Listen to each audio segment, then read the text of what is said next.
အားလုံးယေရှုနာမ၌မင်္ဂလာပါကျွန်တော် online မတက်တာတော်ကြာသွားပြီအားလုံးနဲ့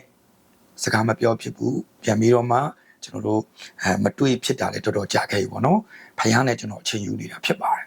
အဲ့တော့ဖခင်နဲ့အချိန်ယူတဲ့အခါမှာဖခင်ဖွင့်ပြတဲ့အရာတွေကိုကျွန်တော်ဝင်ငှသွားမှာဖြစ်ပါတယ်ကျွန်တော်ရဲ့ဒီ pastor ရမထ page ထဲမှာရှိကြတဲ့မိသားစုညီကိုမောင်နှမအားလုံးကိုကျွန်တော်အရန်တတိယနေတယ်ဒါကြောင့်ဖခင်ကအချိန်မီပဲဒီနေ့မှာပြန်ပြီးတော့မှ line ပေါ်တက်လာဖို့ဝင်ငှဖို့ရန်အတွက်ဗျာနိုးစော်ချင်ရမယ်ကျွန်တော်ပြန်တက်လာတာဖြစ်ပါတယ်ဒီ page ထဲမှာရှိကြတဲ့သူတွေဓမ္မမိတ်ဆွေတွေလည်းရှိတယ်ကျွန်တော်တို့တခြားသောလူမျိုး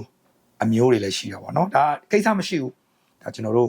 ့မိသားစုတွေဖြစ်တဲ့အားလုံးကိုအဲ့တော့ဒီနေ့မှာကျွန်တော်ဘာကိုကျွန်တော်အားပေးခြင်းလဲခွန်အားပေးခြင်းလဲဆိုဒီကနေ့လူငယ်တွေအနေနဲ့လမ်းပြောင်းနေတဲ့လူငယ်တွေဘာလို့ဘာကိုင်းလဲမသိဘူးပြီးသူများတွေကြည့်ပြီးအားကြတယ်တင်မလားပြီးကိုလှုပ်ရမယ့်အလုပ်ကိုမသိပြီးလမ်းပြောင်းနေတာတရက်ဂိမ်းတရက်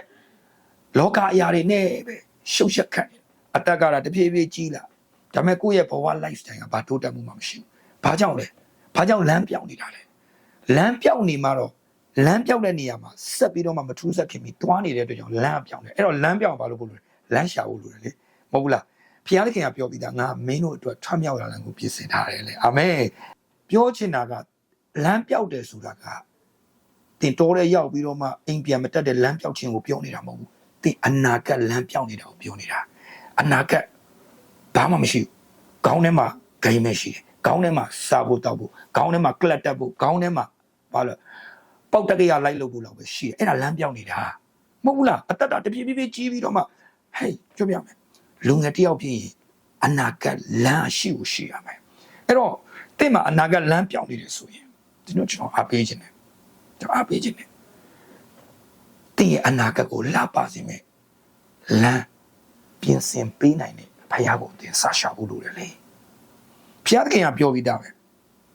ငါကိုခေါ်လို့ငါထုမိကြီးသောအရာတင်မသိနိုင်အောင်နဲ့နဲသောအရာတွေကိုငါပြောချင်တာကငါမင်းအတွက်လမ်းကြီးမားတဲ့မင်္ဂလာကြီးမားတဲ့အောင်မြင်ခြင်းကြီးမားတဲ့မင်းလိုအပ်တဲ့ကြွယ်ဝခြင်းကျမ်းမာခြင်းကြီးမားတဲ့မျက်နှာတွေအဲ့ဒီလမ်းတွေကိုငါပြင်ဆင်ထားပြီအဲ့တော့ဘာလို့ပို့လို့လဲငါကိုခေါ်ဖခင်ငါကိုခေါ်ဘယ်လိုခေါ်ရမလဲမင်းအခုဂိမ်းဆွဲနေတဲ့ညီလေးညီမလေးများဒါပေမဲ့အဲ့ဒီဂိမ်းထက်ဂိမ်းကငါ့ကိုလမ်းပွင့်စေမှာမဟုတ်ငါအနာဂတ်ကိုလှပစေမှာမဟုတ်ဒီဂိမ်းဒီမကောင်းတဲ့ဇက်ကဒီလောကအရာတွေအားလုံးကငါ့ကိုနော်ငါအနာဂတ်ကိုတောက်ပစေမှာမဟုတ်ငါလမ်းကိုချောမွေ့စေမှာမဟုတ်ငါဖခင်သခင်ကပဲငါ့ကိုလမ်းကိုပြင်ဆင်ပေးမှာငါအနာဂတ်လမ်းကိုလှပစေမှာငါဖခင်ဖြစ်တယ်အဲ့တော့ဘာလို့ရမလဲငါဖခင်နဲ့ငါ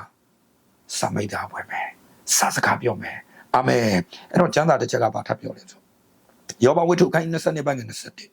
ဖခင်သခင်နဲ့အကျွမ်းဝင်မိတာပွဲတော့ထိုးထိုးပြီးမှကောင်းစားခြင်းတို့ရောက်ရတယ်မယ်ဒီကနေ့လူငယ်တော်တော်များများကောင်းစားခြင်းနဲ့လှပခြင်းနဲ့ဖခင်အသုံးပြုချီးမြှောက်ကောင်းကြီးပေးတာခံခြင်းနဲ့ဒါပေမဲ့ကျွန်တော်တို့ကအစပိုင်းဖြစ်တဲ့ဖခင်သခင်နဲ့အကျွမ်းဝင်မိတာပွဲပေါ့အယံပြင်းတယ်မဿဲ 6:33 မှာလည်းပြောလဲနိုင်ငံတော်နဲ့ဖြောင့်မတ်ခြင်းတရားကိုရှေ့ဥစွာရှာကြလို့နောက်မှထိုအရာများကိုထပ်၍ပေးမယ်တို့ကထိုအရာဆိုထပ်၍လိုချင်တာလောကအရာတွေထပ်၍လို့ဒါပေမဲ့နိုင်ငံတော်နဲ့ဖြောင့်မတ်ခြင်းတရားကိုရှေ့ဥစွာရှာမှာအယံပြင်းတယ်နိုင်ငံတော်နဲ့ရှေ့ဥစွာရှာတော့ဘာပြောဖခင်နဲ့အကျွမ်းဝင်မိတာအဖွဲ့ကိုပြောတာသင်ကျမ်းသာမဖတ်ခြင်းဘူးသင်အသွေးသားဆန္ဒကျမ်းမကောင်းတဲ့ဇက်ကကြည့်တဲ့ဂိမ်းမဲဆော့ခြင်းနဲ့လောကအရာတွေပဲသင်လှုပ်ချင်နေတယ်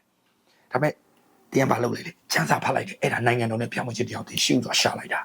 တဲ့ဖခင်နဲ့မိတာဖွဲ့လိုက်တာမလှုပ်ချင်ပါဘူးဒါပေမဲ့လှုပ်လိုက်တာငါဖြစ်ချင်တဲ့စန္ဒတက်ကွာငါဖခင်အလိုတော်ငါဖခင်နဲ့ပဲငါတက်ရှင်တော့မယ်ဆုံးဖြတ်ချက်ချလိုက်တာလက်တွေ့လှုပ်လိုက်တာဆုတောင်းလိုက်တာဒီ kids ကလည်းပြောမယ်ဆိုသူက map ဖြစ်တယ် location သူ့မှာလမ်းရှိသမျှတကဘာလုံးရဲ့လမ်းတွေအလုံးကသူ့လက်ထဲမှာပဲဟာမယ်ဖခင်ကလမ်းပန်းဆက်တွေအလုံးစုံရဲ့အချုပ်ကြီးဖြစ်တယ်တင်ကဘယ်လမ်းကိုတင်လျှောက်ခြင်းလဲဖခင်စီမှာရှိတယ်တင်အောင်မြင်ခြင်းလမ်းလားတင်ကြွယ်ဝခြင်းလမ်းလားတင်စီးပွားရေးလမ်းလားတင်တိုးတက်မဲ့တင်အနာဂတ်လှပဖို့လမ်းတွေအားလုံးဖခင်လက်ထဲမှာကုန်ရှိတယ်အဲ့တော့တင်က main ချုပ်ကြီးဖြစ်တဲ့ဘုရားသခင်နဲ့တင်ကအဆက်အသွယ်ပြုတဲ့အခါမှာတင်သွားရမယ့်လမ်းကိုဘုရားက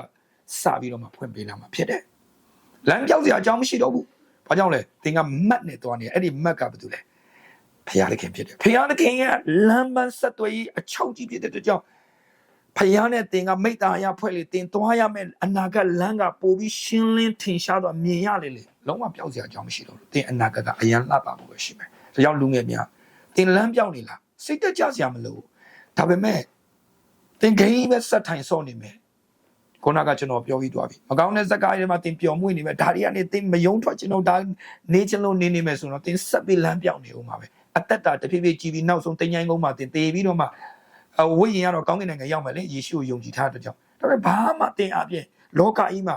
အကောင်းတယ်မပေါ်လာဘူးဘာမှမဖြစ်လာဘူးဆိုရင်တင်စံကုန်မြေလေးပဲလေမဟုတ်ဘူးလားစံကုန်မြေလေးအတွက်ဘုရားတင်ကိုရွေးကောက်ထားတာမဟုတ်ဘူးတင်အပြင်ဘုရားကကြီးတော်မူပြုချင်တာဖြစ်တယ် we are born to do something great တင်အပြင်ဘုရားကြီးတော်အမှုတစ်ခုခုဘုရားပြုဖို့ရတယ်တင်အမွေးဖွားလာတာဖြစ်တယ်ဘုရားသခင်ကတင်ကိုကြီးမားစွာအသုံးပြုခြင်းတယ်အဲ့တော့ဘာလုပ်ဖို့လို့လဲတင်ဆုံးဖြတ်ချက်ချပါငါလမ်းပြောင်းနေတာကြာပြီအဲ့တော့ဘာလို့မဒီနေ့နှုတ်ကပတ်တော်ကြာခြင်းရမယ်ငါစပြီးကြံစာဖတ်တော့မယ်ငါစပြီးတော့ဆုတောင်းမယ်ငါစပြီးတော့မှဖယားနဲ့စမိတ်တာဖွဲ့မယ်စစကားပြောမယ်နိုင်ငံတော်နဲ့ပြောင်းမယ်ခြင်းတရားကိုရှေ့ဦးစွာရှာမယ်နောက်မှထိုအရာဆိုတဲ့တင်လိုအပ်တဲ့အရာတွေအားလုံးလမ်းတကာလမ်းပေါင်းမြောက်များစွာတင်အတွက်အောင်မြင်ခြင်းကြွယ်ဝခြင်းကျမ်းမာခြင်းဘုရားသခင်ချီးမြှောက်ရာလမ်းတွေအကုန်လုံးဘုရားကဖွင့်ပေးလာမှာဖြစ်ပါတယ်လို့ဒါလေးနဲ့အားလုံးကိုဝင်ငှလိုက်ပါတယ်ခင်ဗျအားလုံးကိုဘုရားသခင်တာယူကောင်းချီးပေးပါစေအာမင်နှုတ်ကပတ်တော်အပြင်ကောင်းကြီးခံစားရပါစေအာမင်